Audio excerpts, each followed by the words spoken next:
Assalamualaikum warahmatullahi wabarakatuh. Perkenalkan, nama saya Raida Tulsipa. Saya berasal dari Prodi PGSD dari Universitas Samudra.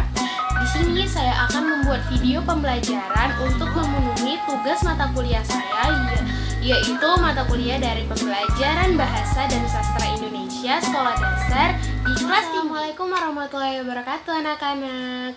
Apa kabar semuanya? Sehat? Kalau sehat alhamdulillah. Nah, sebelum memulai materi, sebelum memulai pembelajaran, ada baiknya kita itu berdoa terlebih dahulu menurut kepercayaan kita masing-masing. Berdoa dimulai.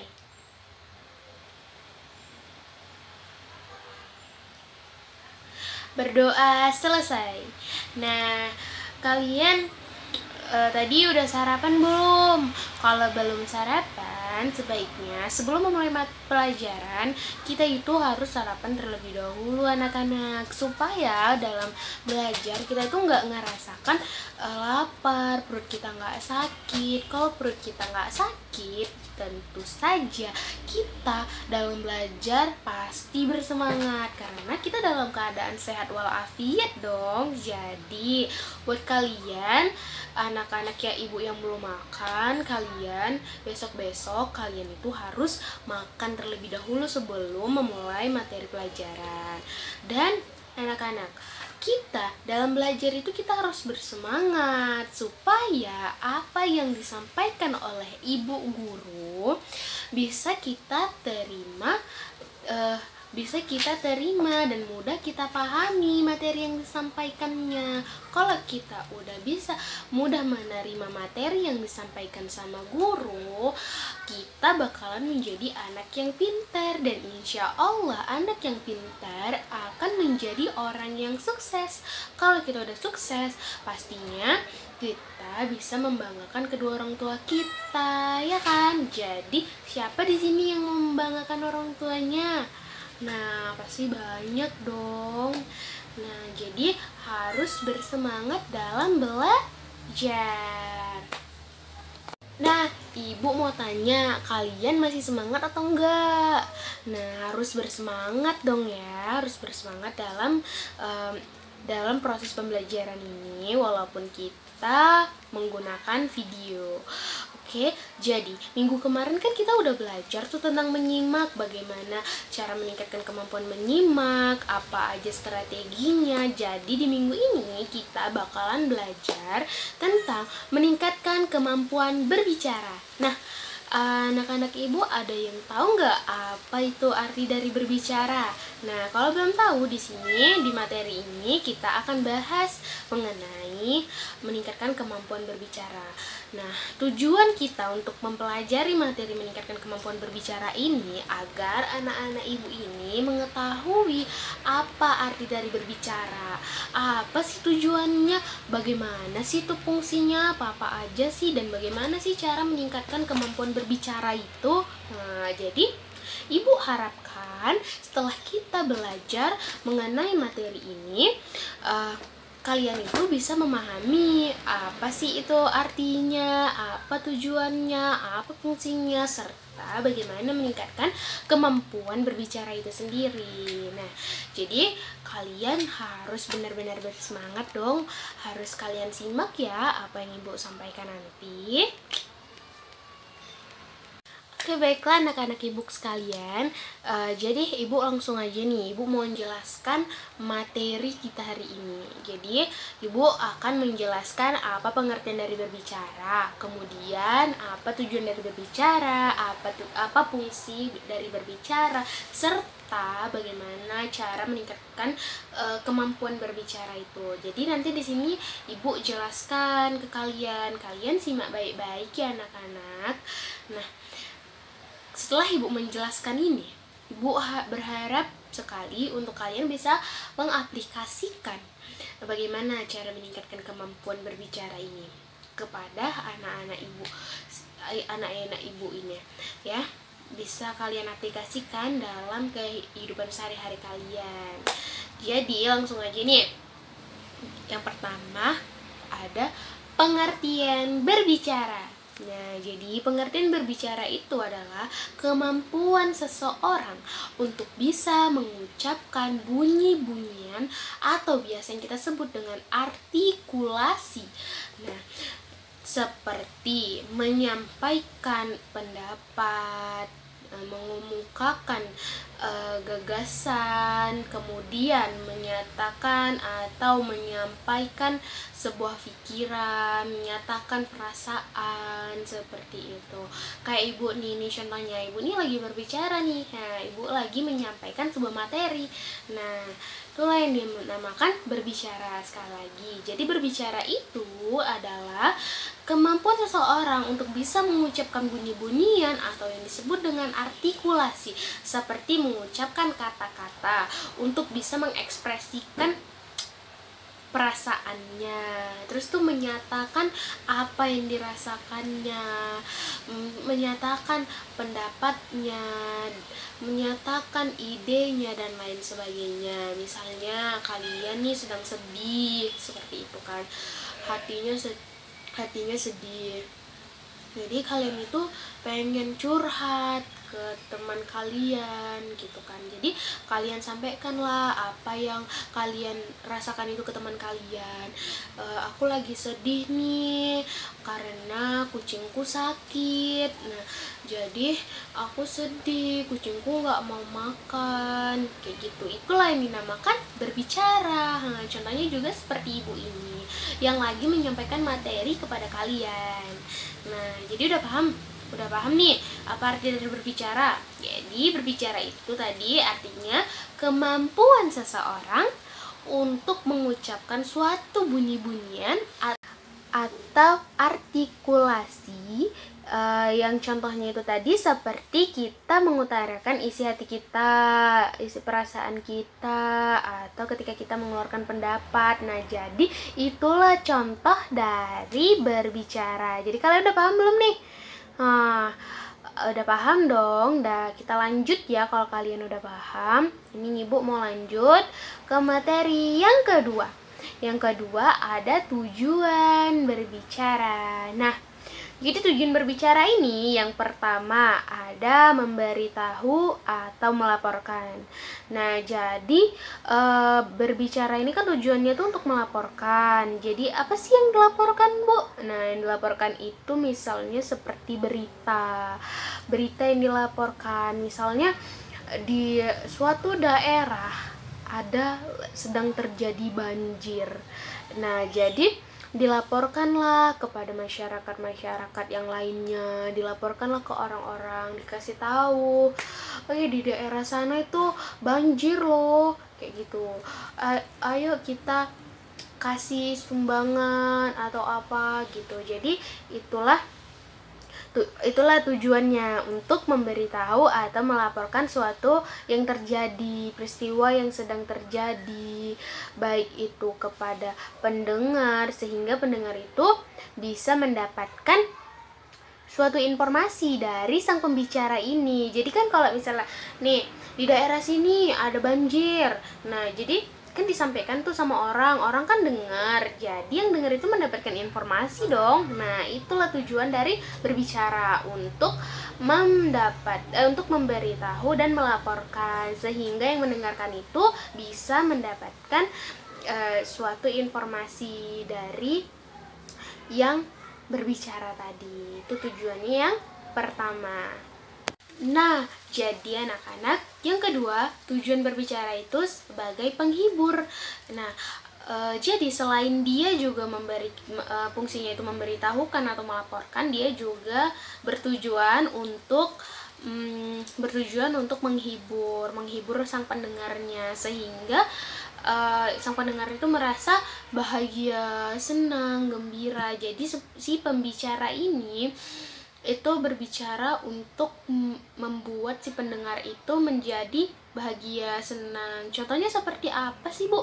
Nah, kalian pernah lihat atau pernah nonton di TV yang stand up comedy itu, pernah nggak? Nah, jadi stand up comedy itu kan sang pembicaranya berusaha untuk menghibur sang penontonnya, supaya penonton itu menjadi tertawa, menjadi bahagia seperti itu. Jadi itulah dia contohnya, kayak apa yang ada di TV itu stand up comedy. Nah, kan di situ si pembicaranya melawak tuh. Jadi nanti penontonnya tuh penontonnya itu jadi tertawa, merasa bahagia, merasa seneng sama apa yang dibicarakan oleh si pembicara. Nah, jadi yang kedua tadi tujuannya itu untuk menghibur si pendengar. Nah, kemudian yang ketiga, tujuan dari berbicara ini untuk membujuk ataupun mengajak sang pendengarnya. Bagaimana Bu itu membujuk? Ada yang tahu? Nah, jadi tujuan berbicara yang membujuk itu, selain dia berbicara itu berfungsi untuk tadi yang pertama untuk menghibur, untuk memberitahu, dia juga fungsinya untuk membujuk pendengarnya. Misalnya nih, membujuk sang pendengar itu, contohnya kalian pernah dengar nggak pidato-pidato di TV atau pidato presiden atau orang yang mau calon menjadi DPR, ketua DPR, mau jadi bupati, itu kan dia pasti berpidato dulu tuh kan anak-anak. Pidato. Nah, jadi pidatonya itu dia itu sering atau biasa kita sebut dengan caleg-caleg lah. Nah, jadi pidatonya itu isinya itu untuk membujuk sang pendengar supaya kita yang mendengar ini mau memilih dia untuk menjadi seorang bupati misalnya, terus tuh kepala desa misalnya. Jadi dia tuh berpidato untuk membujuk sang pendengarnya itu supaya mau memilih dia menjadi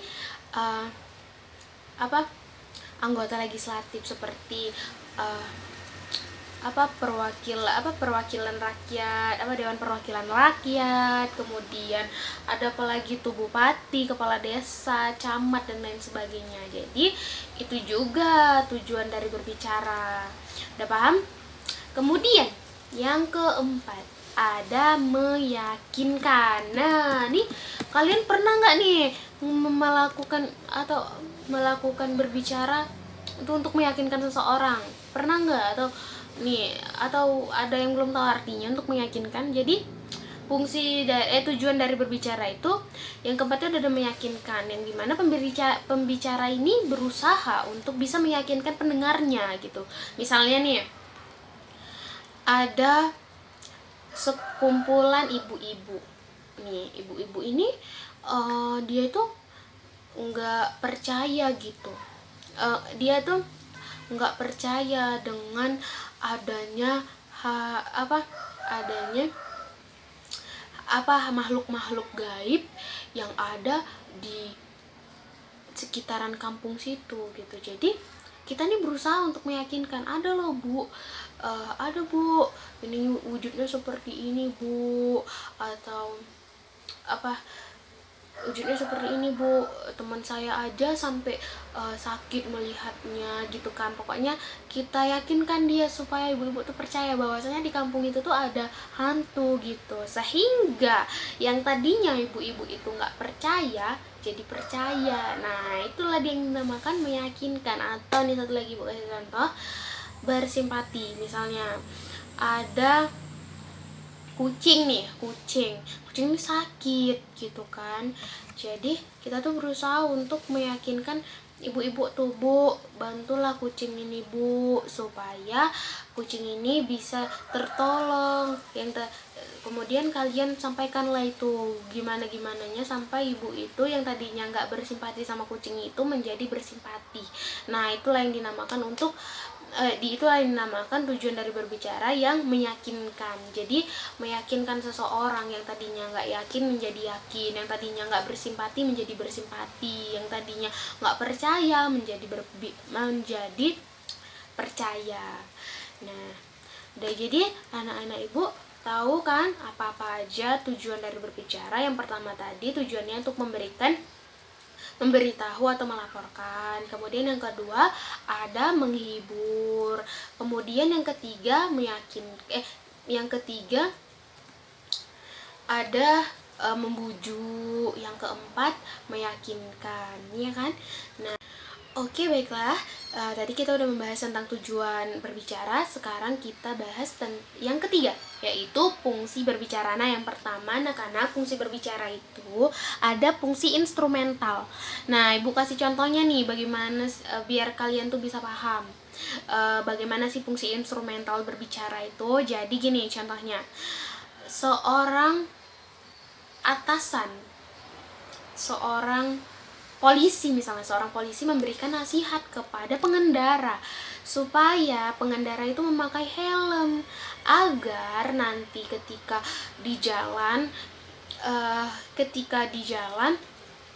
atau ada kecelakaan, kepalanya itu bisa terlindungi oleh helm tersebut. Nah, jadi dinasehatin sama polisi itu, misalnya bapak atau ibu, sebaiknya kita dalam berkendara di jalan raya kita tuh harus menggunakan helm agar kepala kita terlindung saat terjadi suatu hal yang tidak diinginkan. Nah, contoh yang kedua nih, ada ibu guru misalnya ibu punya murid yang bandel, nggak mau ngerjakan PR, jadi ibu nasihatin ke anak itu, nah, kamu tuh harus ngerjain PR, karena kalau kamu nggak ngerjain PR, kamu nggak dapat nilai. Nah, kamu tuh sekolahnya tuh harus rajin-rajin supaya orang tuanya itu seneng lihat kamu. Nah, seperti itu. Itu yang dinamakan fungsi dari berbicara yang instrumental. Oke. Nah, kemudian yang kedua, ada fungsi regulasi, yang dimana contoh fungsi dari regulasi ini, misalnya aku kasih contoh, seorang bos perusahaan yang besar, bos besarnya itu dia membuat keputusan untuk memecat para karyawannya karena karyawannya itu jarang datang, sering terlambat pada saat masuk kerja. Nah, jadi bos besar dari perusahaan yang besar ini, dia membuat keputusan untuk memecat si karyawannya yang malas tadi. Nah, itulah fungsi dari regulasi. Kemudian ada representasional. Nah, fungsi representasional ini contohnya itu misalnya seorang penyiar yang lagi mau menyampaikan berita misalnya tentang gunung meletus. Nah, di penyiar ini ingin menyampaikan berita gunung meletus, gunung Sinabung terjadi ledakan tadi malam sehingga menyebabkan 3 korban jiwa meninggal dunia. Nah, itulah contoh dari fungsi represional. Contohnya itu seperti seorang penyiar yang lagi mau menyampaikan berita ke kita. Nah, kemudian yang keempat ada intraksional. Nah, gimana Bu contohnya itu? Contohnya itu misalnya seorang pengajar itu sedang memberikan permainan kepada, misalnya ibu, seorang guru memberikan permainan kepada siswanya agar siswanya itu enggak ngerasa bosan dalam belajar gitu. Misalnya ibu memberikan sebuah permainan kepada siswa ibu, supaya dalam belajar itu siswanya itu nggak bosan gitu. Jadi nggak bosan dengarkan apa yang ibu sampaikan gitu. Misalnya kasih permainan nih, misalnya kayak mana Bu permainannya? Contohnya itu kayak gini. Nih, ini Ibu lagi ngomong-ngomong nih, gini gitu. Jadi Ibu buat permainan, nanti setiap 5 menit Ibu berbicara, Ibu akan tunjuk kalian untuk menjawab pertanyaan dari ibu. Nah, setelah kalian bisa menjawab pertanyaan dari ibu, kalian bebas memilih teman kalian. Teman kalian siapa aja boleh untuk menjawab pertanyaan dari ibu lagi gitu. Itulah permainannya. Jadi kan dia semangat belajarnya anak-anak itu, ya kan. Nah, kemudian yang tadi kan ada represional, ada interaksional, ya kan. Kemudian ada fungsi personal. Ini mana contohnya itu seperti orang tua yang sedang memarahi anaknya. Misalnya kalian ada anak yang dia ini malas, nggak mau membersihkan rumah, nggak mau mengerjakan tugas sekolah, jadi orang tuanya ini marah. Kamu kalau jadi anak itu nggak boleh malas-malas, dan kalau ada pekerjaan rumah itu nggak boleh malas-malas. Kalau ada pekerjaan rumah itu harus dikerjakan. Kalau ada tugas dari guru itu harus dikerjakan juga, supaya kamu tuh menjadi anak yang pintar, nggak boleh malas-malas seperti itu. Kemudian ada fungsi dari heuristik nih, fungsi berbicara yang heuristik tuh contohnya, misalnya ada murid yang nggak paham sama materi yang lagi disampaikan sama gurunya, jadi dia tuh bertanya. Dia ada yang belum dipahaminya, jadi dia tuh bertanya sama gurunya tentang materi yang belum dipahaminya di dalam yang belum dipahaminya, yang udah disampaikan sama guru di dalam kelas gitu. Jadi dia nanya, "Bu, saya nggak ngerti, Bu, tentang tentang tujuan berbicara, misalnya tadi apa aja, Bu, yang ini tuh fungsinya itu tujuannya itu kayak mana, Bu?" Kayak gitu. Itu dia misalnya ada siswa atau murid yang belum ngerti tentang suatu materi yang disampaikan sama gurunya, tapi dia bertanya gitu. Itulah fungsi dari heuristik. Kemudian yang imajinatif, yang dimana contohnya itu misalnya seorang ibu mendongengkan anaknya sebelum tidur di malam hari. Jadi kalau dongeng itu kan kayak, pada suatu hari hiduplah seekor katak dan kelinci, yang dimana katak ini tinggal di dalam air dan kancilnya berada di daratan. Si kancil ini adalah makhluk yang jahat, sehingga dia menginjak-injak si katak sampai kataknya mati. Nah, jadi itu kan seperti berimajinasi gitu. Jadi itulah fungsi dari berbicara yang berimajinasi. Kemudian yang keempat nih, materi kita udah hampir selesai aja ya anak-anak. Yang keempat ada meningkatkan kemampuan berbicara. Nah, jadi yang terakhir meningkatkan kemampuan berbicara. Nah, nih buat kalian yang seneng banget nyanyi, siapa? Hayo, ada nggak anak-anak ibu yang seneng nyanyi? Nah, anak-anak ibu sekalian, cara untuk meningkatkan kemampuan berbicara tuh gampang banget. Buat kalian yang suka nyanyi, tuh kalian bisa mengembangkan kemampuan berbicara kalian lewat lirik lagu loh. Misalnya nih ibu nyanyiin lagu apa ya? Bangun tidur. Bangun tidurku terus mandi, tidak lupa menggosok gigi. Habis mandiku tolong ibu membersihkan tempat tidurku. Nah, jadi dengan bernyanyi itu kita kan bisa meningkatkan kemampuan berbicara kita. Dengan bernyanyi itu kan kita otomatis kita tuh kan berbicara gitu kan. Jadi boleh juga lagu-lagu lain. Jadi buat kalian anak-anak ibu bisa meningkatkan kemampuan berbicaranya itu bisa dengan menggunakan atau menghafal lagu-lagu yang bermanfaat, lagu-lagu yang untuk kita, lagu-lagu yang bagus gitu kan. Kayak tadi contohnya, entah lagu pemandangan alam, seperti memandang alam dari atas bukit, sejauh pandangku lepaskan. Tuh, seperti itu. Jadi buat Buat kalian yang seneng nyanyi, itu bisa juga salah satu cara untuk bisa meningkatkan kemampuan berbicara kalian. Nah, yang kedua, caranya nih gampang banget buat kalian yang seneng banget suka sama buku-buku yang banyak gambarnya, misalnya suka melihat gambar-gambar seperti itu kan.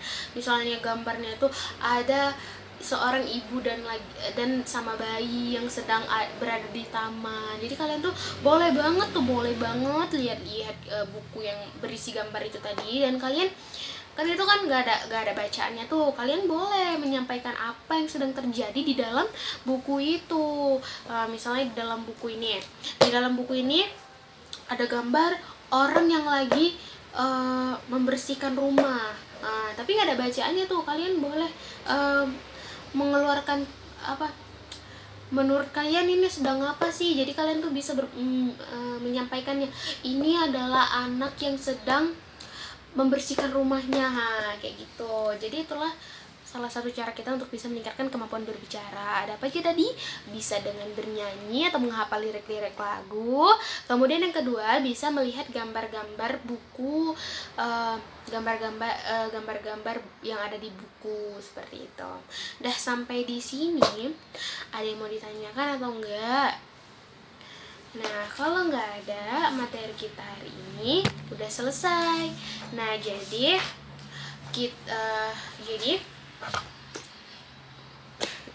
udah, untuk pertemuan kali ini Bu cukupkan untuk materi kita.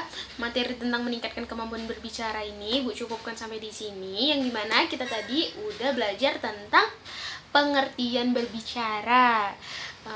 Itu apa tadi artinya? Suatu kemampuan seseorang untuk bisa mengungkapkan bunyi-bunyian atau artikulasi, seperti menyampaikan perasaannya, menyampaikan pendapatnya. Kemudian ada tujuan berbicara tadi apa aja? Untuk menghibur, untuk melaporkan, untuk membujuk, dan untuk meyakinkan. Kemudian apa aja tadi fungsi dari berbicara? Ada fungsi instrumental, regulasi, representasional, interaksional, personal, heuristik, dan imajinatif. Kemudian yang terakhir, cara untuk meningkatkan kemampuan berbicara tadi, apa aja tadi yang Ibu bilang? Ada bisa dengan cara menghafal lirik-lirik lagu, kemudian bisa menggunakan buku yang bergambar. Nah, jadi kalian untuk bisa meningkatkan kemampuan berbicara kalian, bisa tuh hafal lagu-lagu yang bermanfaat, lagu-lagu yang ada artinya lah, yang bermanfaat. Jangan lagu-lagu rock, jangan ya. Nah, jadi bisa kalian terapkan tuh untuk kalian. Kemudian Ibu kasih tugas buat kalian ya. Tuliskan apa-apa saja contoh dari tujuan berbicara. Yang 4 tadi, contoh dari berbicara tuh contoh dari melaporkan berita tuh, melaporkan sesuatu tuh kayak mana. Contoh dari meyakinkan itu contohnya tuh kayak mana. Tujuan berbicara yang untuk membujuk itu kayak mana contohnya, yang untuk menghibur itu kayak mana contohnya, untuk meyakinkan itu kayak mana contohnya. Kalian tulis di buku tulis aja. Minggu depan kumpul ke Ibu. Oke? Nah, sebelum menutup pembelajaran kita di hari ini, ada baiknya kita berdoa terlebih dahulu. Berdoa dimulai.